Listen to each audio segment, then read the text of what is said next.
Bueno, Gilardo, hablando un poquito de todo, yo hace rato le quería hacer una pregunta. ¿Usted por qué estudió periodismo? Bueno, Daniela, yo creo que básicamente inspirado en la capacidad de los periodistas de radio de plasmar con palabras hechos, acontecimientos y noticias que uno no podía ver. Eso creo que fue mi inspiración, escuchando radio de la mano de mi padre. ¿Y usted? Pues Gilardo, a mí me gusta estar cerca de la gente, poder contar las historias, así como dice ese dicho coloquial de nosotros los periodistas, ser la voz de quienes no tienen voz. Y esa misma pregunta usted se la hizo a Sebastián Bedoya, reconocido comunicador de la región, que ha estado en noticieros nacionales, que ahora hace parte de Telepacífico Noticias, y él se la respondió. Así es, Gilardo, y es que hoy precisamente les vamos a presentar este podcast que narra las historias detrás de la historia que se ve en las pantallas. Aquí un poquito de esta entrevista. Cuando mi jefe me dijo, ¿tú estás con Uribe, cierto? Yo le dije, sí, pero mentiras. Entonces, dentro de mí dije, huepucha, me echaron. Sí, me amenazaron. Me llamaron a amenazarme, me dijeron hasta el color de mi carro. Renuncié 4 veces durante la campaña. No, por dentro yo estaba que me moría, por dentro yo sentía una tormenta, yo sentía un cosquilleo en todo el cuerpo y los rollos del papel higiénico me hacía cámaras y el cepillo de mi mamá era mi micrófono. Entonces yo me sentaba y mucha atención que a esta hora el profesor de matemáticas no vino a clase. Siento viejo. Es que estamos viejos. Y pues yo a veces le decía, pues yo no quiero ser grosero, alcalde, pero es que yo no estoy aquí para aplaudirle el nombramiento del secretario, vengo por preguntarle por otra cosa. No les dé miedo contrapreguntar, porque para eso están ellos allí. Hablemos un poco de esa etapa de CMI. ¿Cómo era Yamil? ¿Cómo era Yamil Amat como jefe? Pues Yamil. Hoy nos acompaña un invitado muy especial, un amigo muy querido, pero además un profesional maravilloso con más de 12 años de experiencia, y yo quiero que ustedes conozcan a Joan Sebastián Tabima. Bienvenido. Bedoya Tabima. Bedoya Tabima. Dani, muchas gracias a ti y por supuesto a todos los que nos ven. Muchas gracias. Sebas, bueno, yo creo que vamos a empezar por la parte más difícil para nosotros los periodistas, y es precisamente la parte donde nos preguntan, porque nosotros siempre estamos acostumbrados a ser quienes preguntamos, quienes confrontamos, y pues hoy la oportunidad es para ti. Vamos a empezar como se escribe una buena historia, por el inicio. ¿Cómo iniciaste tú en todo el tema del periodismo? Dani, pues primero nuevamente muchas gracias. Porque es que yo sí le creo mucho a Yamil Amat cuando él decía que los periodistas nunca podíamos ser la noticia, sino que nosotros construíamos la noticia. ¿Cómo empecé? Fue gracias a Armando Gamboa. Él tenía un proyecto muy bonito que se llamaba Web Noticias, era el primer noticiero digital de Colombia, así era el eslogan. Él fue el primero que me acogió, me dio las bases para hacer una reportería. Fue la primera persona que me enseñó a escribir, cómo titular, cómo abordar las noticias. Y bueno, fue el espacio como para yo cometer errores que no se tenían que repetir ahora en el presente. Pero fue un momento donde tú dijiste, pequeño, yo voy a ser periodista, yo nací para esto, o esperabas estudiar economía. Pues yo, por ejemplo, pensaba estudiar medicina, nunca pensé llegar a ser periodista, pero pues hoy estamos aquí. Sí, siempre quise ser periodista, siempre soñé con ser reportero. De hecho, mi papá, por ejemplo, con las cajas de los zapatos y los rollos del papel higiénico, me hacía cámaras y el cepillo de mi mamá era mi micrófono. Y yo remedaba a los reporteros que yo veía en la televisión. Entonces yo veía, por ejemplo, a Juan Eduardo Jaramillo o a Jorge Alfredo Vargas, cómo hablaban, y yo repetía cada una de las palabras que ellos estaban diciendo. Y si yo veía algún noticiero, yo trataba de recrear esa misma situación en mi entorno. Entonces yo me ponía a jugar con mi abuela, con mi papá, con mi mamá. Incluso las peladas, mis amigas del colegio, a ellas les hacía noticia. Entonces yo me sentaba y mucha atención que a esta hora el profesor de matemáticas no vino a clase. Entonces ellas siempre me decían, ¿de verdad vos sí querés ser periodista? Y yo les decía, pues sí, pues es que yo siempre me he sentido reportero y bueno, pues ahorita soy periodista. Sebas, has estado en importantes medios nacionales, Redmax, RCN, CMI y volviste como a tu casa Telepacífico. De todos estos años, son 12 años y realmente el podcast se trata de eso. ¿Qué pasa detrás de la historia de cada una de esas notas que la gente ve en vivo? ¿Cuáles son esas experiencias que tú recuerdas que hoy dices... Uf, esto me ayudó a crecer como persona y esto marcó algo, un antes y un después? De cada medio hay una experiencia. Por ejemplo, en Red Noticias llegaba el expresidente Uribe y yo no me había enterado que él estaba en mi ciudad. Entonces, cuando mi jefe me dijo, ¿tú estás con Uribe, cierto? Yo le dije, sí, pero mentiras, yo no había alcanzado a llegar. Pero sabías que venía. No, yo no sabía. Mi jefa fue la que me dijo. Entonces, claro, yo me puse a averiguar si de verdad estaba el expresidente Uribe en Cali para cubrirlo. Ya cuando me di cuenta que sí, afortunadamente no había llegado, alcancé a llegar. Con Noticias RCN fue el inicio de la pandemia. No sabíamos cómo abordar los temas audiovisuales, fue enseñarle a las fuentes, sobre todo a las secretarias de salud. Por ejemplo, hay una muy querida que es María Cristina Lesmes, que es la actual secretaria de salud del Valle del Cauca. A ella nos tocó pues pedirle el favor de que nos ayudara a grabarse ella misma, y pues las fuentes no tienen esa visión tuya, ni mía, ni de los demás reporteros de cómo grabar. Entonces nos tocaba explicarle mucho a ella y en la entonces también Millerlandi Torres cómo grabarse, porque no podíamos tener contacto directo, pero necesitamos su voz oficial y nos tenían a todos encerrados porque no podíamos hacer reportería en la calle. Y con CMI la mayor experiencia o el reto profesional, que por así decirlo, fue el estallido social. También fue otra situación que nos obligó a medirnos como periodistas y por supuesto tener la capacidad para confirmar las cosas y tener la certeza de cada dato antes de salir al aire para no tener espacio a ninguna rectificación. Y además es que en ese momento cualquier palabra mal dicha era considerado pues algo peligroso, algo riesgoso o que podía alterar cualquier situación. Hablemos un poco de esa etapa de CMI. ¿Cómo era Yamit? ¿Cómo era Yamit Amat como jefe? ¿Cómo fue pasar este momento? Porque además era un momento crucial en la historia del país, el paro nacional, nada más y nada menos, y estábamos en uno de los puntos de concentración más álgidos de todo Colombia. Pues Yamit, la verdad teníamos muy poco contacto con él. Teníamos... pues el contacto era directo con nosotros, con nuestro jefe. Por ejemplo, en mi caso era Marcela y Dixon, y ellos eran los encargados de ir donde Yamit a decirles lo que estaba pasando. Pero hubo una vez en que hubo un enfrentamiento en Ciudad Jardín. Ese día yo no quise ir, no porque yo fuera a ocultar la noticia, sino porque yo tomé la decisión de no ir por cuidarle la vida a mi compañero Edgar Penagos y a mí, porque en ese momento pues había rechazo de los medios por alguna parte, por otra, había mucha confusión. Entonces yo dije, no, pues si a mí me pasa algo, yo francamente pues soy reemplazable, pero pues si mi vida, ¿dónde queda? Entonces yo le dije, no, Edgar, vamos a cubrir eso a distancia, lo que nos llegue, y nos vamos con la versión oficial y mañana miramos cómo lo abordamos. Ese día particularmente me llama Yamit Amat y me pregunta qué está pasando en Cali. Y yo comienzo a contarle lo que estaba pasando en Cali y me dijo, tienes 20 minutos de noticiero. Y pues ella... pues, que era algo increíble. Claro. Hoy en día, pues para la gente que no sabe del tema de televisión, 20 minutos para nosotros puede ser un noticiero. Hay noticieros que duran media hora. Exactamente. Además es que, para que se hagan una idea, las notas en CMI a veces duraban 40 segundos. Un minuto máximo, pues que tenía que ser de alta relevancia.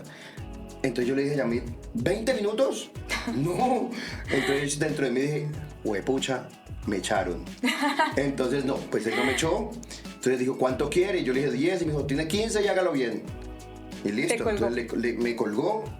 Pero siempre que yo hablaba con él, que él me preguntaba algo puntual, siempre cuando necesitaba una entrevistada para Pregunta Yamit, para titular algo urgente que estaba pasando en la ciudad, entonces apenas yo colgaba, yo llamaba a mi jefe inmediato, jefe me llamó Yamit. Entonces él me decía, sí, fresco, chino, aquí ya estoy.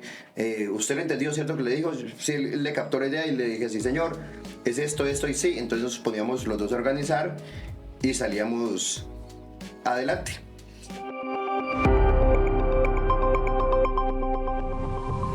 Cada día trabajamos para transformar lo que somos, con bienestar, con competitividad. Transformar es renovar el compromiso de Mcali, es volver a creer, es construir juntos. Mcali, la transformación ya empezó.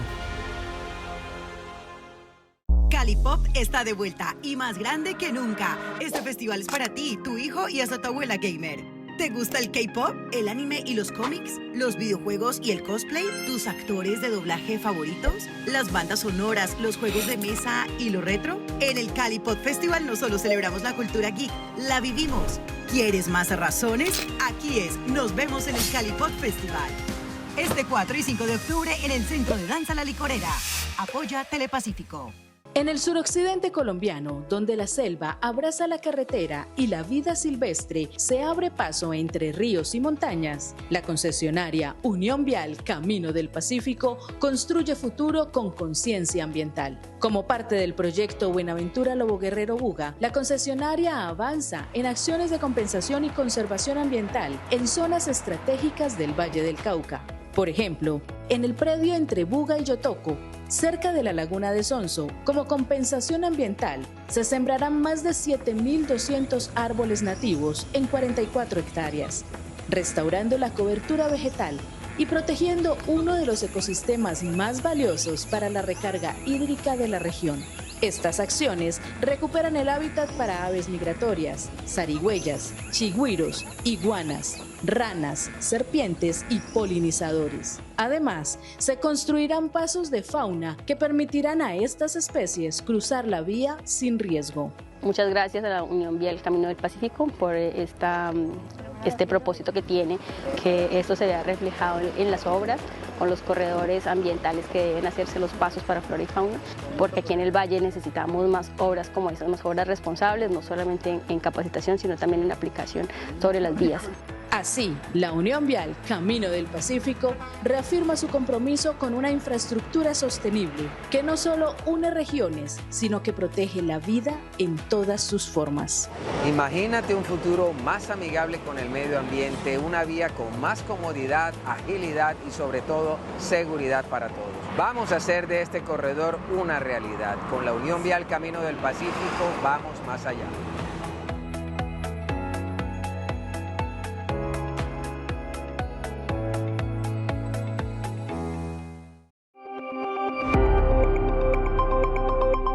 Y eso que tú te caracterizas mucho por ser una persona que contrapregunta, que, digámoslo, desafías un poco a las personas. Normalmente en las ruedas de prensa, Sebastián Bedoya llega y no pregunta lo que tiene que preguntar, él contrapregunta. Hay una anécdota que nos han contado nuestros colegas y es justo en medio del paro nacional hay una masacre, si no estoy mal, en Jamundí. Resulta que él fue el único periodista que fue capaz de, en ese momento, preguntarle al ministro de Defensa qué pasa con esto. El ministro le responde... Era de apellido Villegas ese ministro. Sí, no me acuerdo el nombre, pero sí, él decía que estaban averiguando, que estaban indagando, decía, pero indagando qué, si acá ya la autoridad lo confirmó, aquí está la evidencia. ¿Cómo me vienen a decir que no? Y eso es muy importante. Yo pienso que para las nuevas generaciones siempre que vayan a ir a una rueda de prensa, infórmense previamente, tengan conocimiento del tema que van a tocar para que le puedan contrapreguntar a las personas, porque es que pues uno no se puede quedar solamente con la versión oficial que te dé tu autoridad, sino también contrapreguntarles. No les dé miedo contrapreguntar, porque para eso están ellos allí, para responderle, y no a ustedes. Es al público de ustedes, es a la ciudadanía que les tienen que responder. Sebas, hay momentos críticos, por ejemplo eso, que muchas veces no caen en gracia para muchas personas cuando uno hace esas preguntas, que creo que es como una de las partes más difíciles de nuestra profesión. ¿Alguna vez recibiste alguna amenaza para sacar un tema o para de pronto sacar lo que tú digas?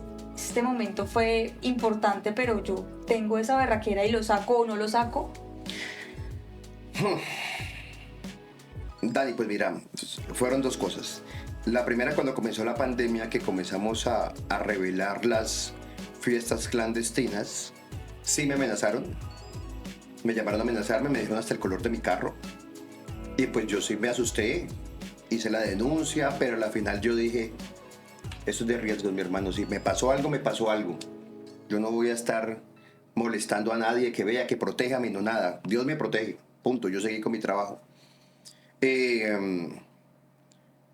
hubo otra situación.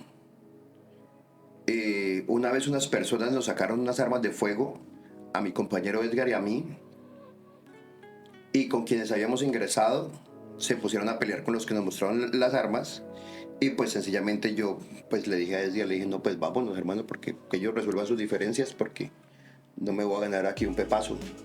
Dije, no, me voy, me retiré.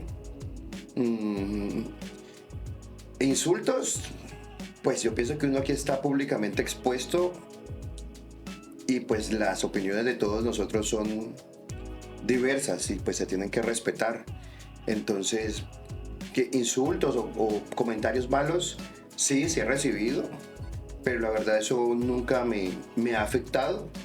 Y como te digo, cada noticia que yo emití era porque estaba completamente confirmada y reconfirmada, con las evidencias suficientes, con el sustento, por si me llegaban a decir rectifique, yo les decía, no, mire, aquí está la evidencia. Sebas, ¿cuánto duraste tú en CMI? 5 años interrumpidos, porque yo estuve primero 2 años, de ahí me fui para Noticias RCN, que estuve 1 año, y después volví otra vez a CMI, que estuve otros 3 años.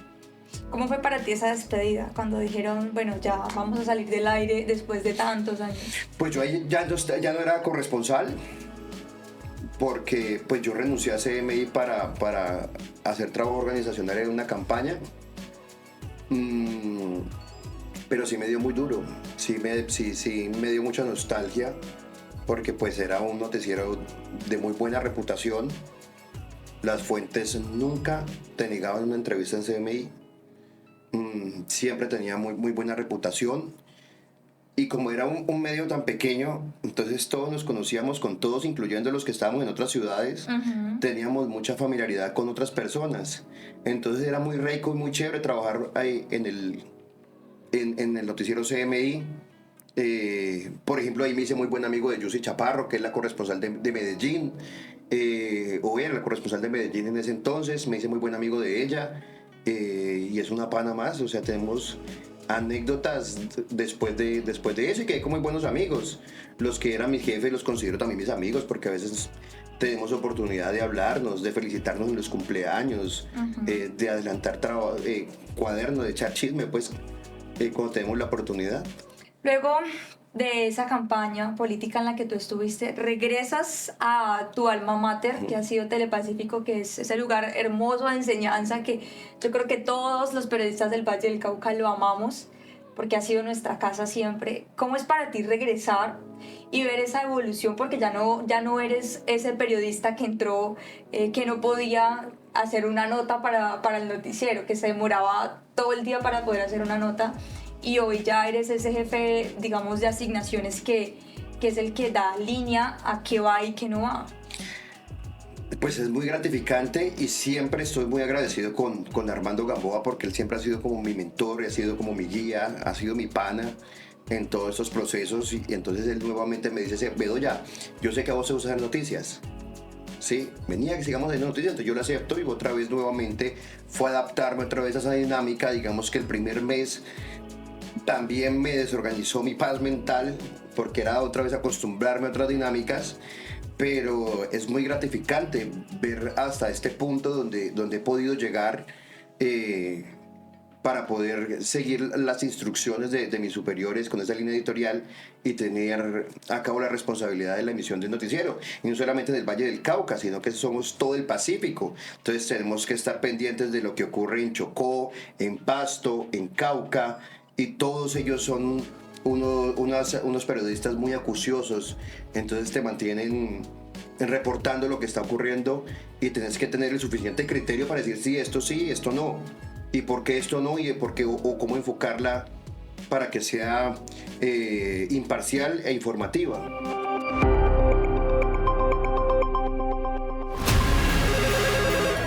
Cali te escucha. Buen día. Cali te escucha, ¿cómo está? ¿En qué te puedo ayudar? ¿Necesitas ayuda con alguno de nuestros servicios? Claro, con mucho gusto. Bueno, señora, permítame un momento, por favor, voy a validar. Caleños, queremos presentarles nuestro nuevo sistema para brindarles atención las 24 horas del día, los 7 días de la semana. Somos 150 personas de la región dispuestos a atender tu solicitud. Con este nuevo modelo estamos contribuyendo a la generación de empleo en nuestra ciudad. Comunícate a la línea fija 602-524-0177 o a la línea en Cali 177. Estamos mejorando para recuperar la confianza de los caleños. Prometimos recuperar en Cali y lo estamos haciendo. En el suroccidente colombiano, donde la selva abraza la carretera y la vida silvestre se abre paso entre ríos y montañas, la concesionaria Unión Vial Camino del Pacífico construye futuro con conciencia ambiental. Como parte del proyecto Buenaventura Lobo Guerrero Buga, la concesionaria avanza en acciones de compensación y conservación ambiental en zonas estratégicas del Valle del Cauca. Por ejemplo, en el predio entre Buga y Yotoco, cerca de la laguna de Sonso, como compensación ambiental, se sembrarán más de 7.200 árboles nativos en 44 hectáreas, restaurando la cobertura vegetal y protegiendo uno de los ecosistemas más valiosos para la recarga hídrica de la región.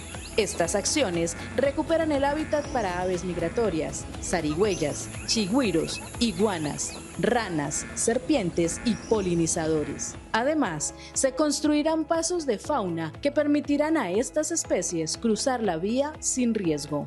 Muchas gracias a la Unión Vial Camino del Pacífico por este propósito que tiene, que esto se vea reflejado en las obras, con los corredores ambientales que deben hacerse los pasos para flora y fauna, porque aquí en el Valle necesitamos más obras como estas, más obras responsables, no solamente en capacitación, sino también en la aplicación sobre las vías. Así, la Unión Vial Camino del Pacífico reafirma su compromiso con una infraestructura sostenible que no solo une regiones, sino que protege la vida en todas sus formas. Imagínate un futuro más amigable con el medio ambiente, una vía con más comodidad, agilidad y sobre todo seguridad para todos.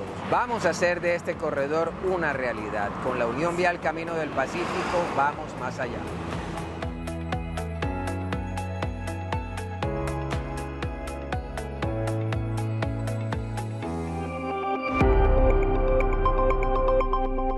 Yo recuerdo una anécdota muy chistosa contigo y es cuando yo era productora del noticiero. Una vez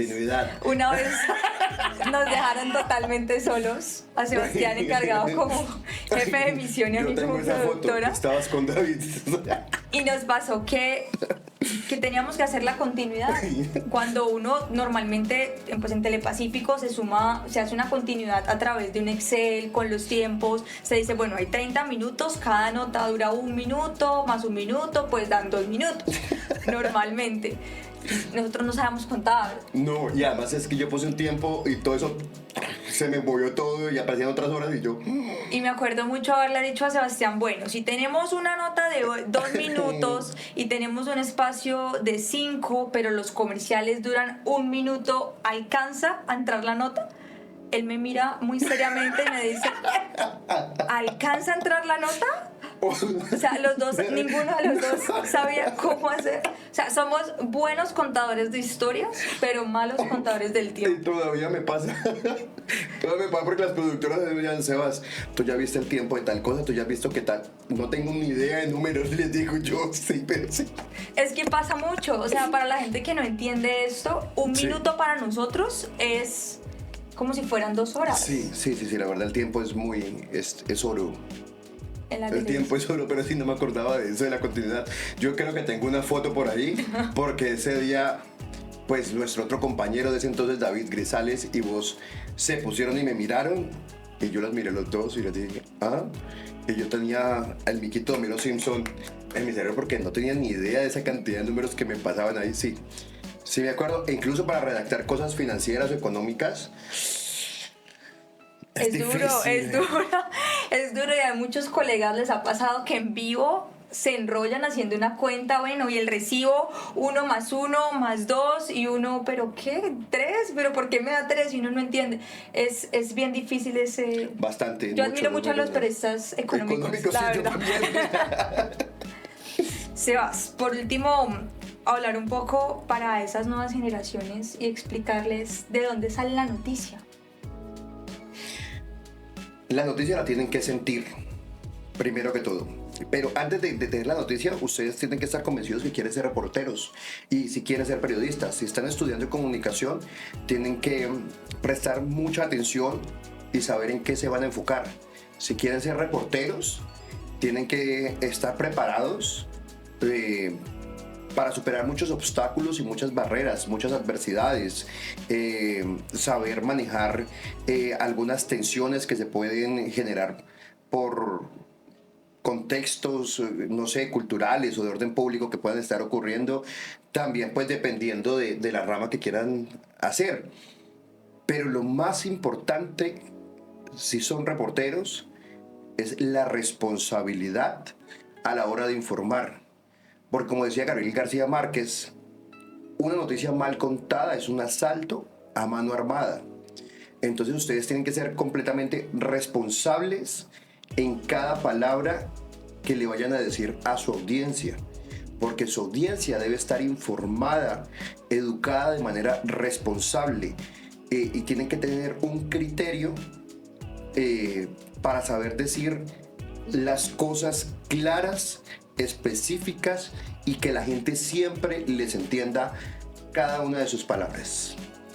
Sebas, pues muchísimas gracias por lanzarte al agua conmigo. Como iniciamos este podcast, no nos gusta que nos pregunten. Nosotros los periodistas somos malos entrevistadores, o entrevistados mejor, somos malos entrevistados, pero pues esta es nuestra profesión y qué bueno que podamos y que la gente pueda conocer un poco de lo que pasa detrás de lo que se emitió en ese momento en CMI, en Redmax, en RCN, esas notas que salen pero que la gente no sabe el detrás, la persona que hay detrás. Muchas gracias. Bueno, a ti, Dani, muchas gracias, a todo tu equipo y bueno, y ahora pues pueden seguirse conectando también a Telepacífico Noticias. Así es. Porque incluso pues yo alterno esos trabajos, ¿no? Porque también hago otras cosas organizacionales, pero Telepacífico Noticias sigue siendo de mis profundos afectos y siempre voy a estar agradecido con todo este equipo, con Armando, con todas las directivas del canal. Dani, muchas gracias, mija. Gracias.